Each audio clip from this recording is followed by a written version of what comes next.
खुलुमबाय बे समाव बडलेण्ड इंखं टेलिभिजननि स्टुडियोआव आं मिथिका नार्जारि दिनै फुंबिलिनि गाहाय रादाबफ्राव दङ।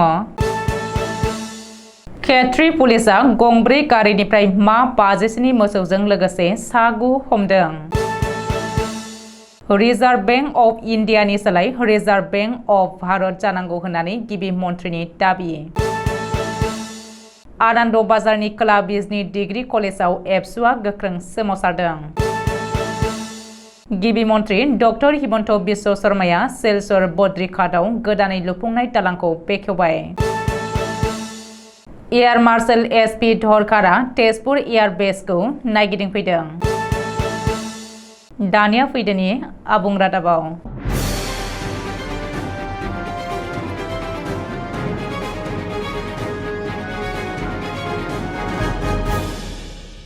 गुवाहाटी मेट्रपलिटान जिल्लानि सानजा गुवाहाटी पुलिस कमिशनारेट बेंखनाव खेत्री थानानि पुलिसा मोनब्रै जायगायाव आलादायै मा 57 मोसौजों लोगोसे सा9 सुबुंखौ 37 नं राजा लामायाव सिग्रोमनानै हमनो हादों।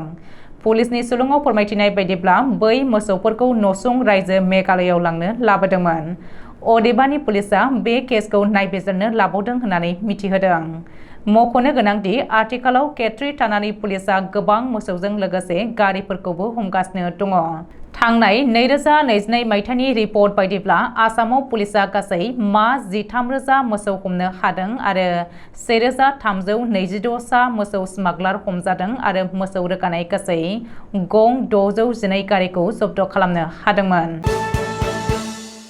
आथिखालाव इन्डियानि मुंखौ भारत मुंजों सोलायनांगौ होननानै गोबां दान्थे बिदान्थे जाफुबाय थानाय समावनो आसामनि गिबि मन्थ्रि डक्टर हिमन्त बिश्व शर्मायाबो गावनि गोसोनि साननायखौ फोरमायनानै बुंदों दि रिजार्व बैंक अफ इन्डियानि मुंखौ सोलायनानै रिजार्व बैंक अफ भारत दोननांगौ। मानो होनोब्ला इन्डिया सोदोबा भारतबर्ष हारिमु आरो सोरजिजों जेबो गोरोबा। इन्डिया सोदोबखौ इंराजफोरासो दोनफैदोंमोन। मख'नो गोनांदि आथिखालाव G20 जथुम्माखौ भारतआ खुंनो लादों। बे खुंनो लानायावनो हादरगिरि द्रौपदी मुर्मुआ गासै हादरनि गाहायफोरखौ मोनानि ओंखाम एबा आदार जानो हांख्रायहरदोंमोन। बे हांख्रायलायाव प्रेसिडेन्ट अफ भारत होननानै लिरनायबो जादों। बेखौ लानानै हेंथा दोलोआ बिजेपि दोलोनि नरेन्द्र मदिजों दैदेनजानाय सोरखारखौ सोंखारिदों। बाक्सा जिल्लानि सालबारि महकुमा बेन्दोंआव थानाय खोला बिजनि डिग्री कलेजाव बाक्सा जिल्ला एबसुनि बानजायनायाव दुलाराय बर' फरायसा आफादनि बिथोन बायदियै बडलेण्ड मुलुगसोलोंसालिनि भाइस चेन्सेलर प्रफेसर लाइस्राम लादु सिंहखौ माखासे दाय थासेयावबो होखारैनि थाखाय फुंनि 10 रिंगानिफ्राय 11 रिंगासिम 1 घन्टानि खुद्रिसारनानै सोमावसारनाय हाबाफारि लानाय जादों। बडलेण्ड मुलुगसोलोंसालिनि जेसेबां फरायसालिमा दङ बेफोराव बाक्सा जिल्ला एबसु आरो माखासे दखरानि एबसुफोरजों लोगो नांनानै फरायसालिमानि फरायसाफोरखौ लाफानानै जथायैनो 1 घन्टानि खुद्रिसारनानै सोमावसारनाय हाबाफारि लानाय जादों। सोमावसारनायनि गुबै थांखियानो जादों बडलेण्ड मुलुगसोलोंसालिनि भाइस चेन्सेलर प्रफेसर लाइस्राम लादु सिंहखौ थाबैनो बोखारनानै गुबुन सासे थिसननांगौ। लोगोसे जिल्ला बेंगिरिनि हेफाजाबजों रायजोपाल आरो गिबि मन्थ्रिनिसिम मेम'रेन्डाम दैथायहरनाय जागोन होननानै फोरमायदों।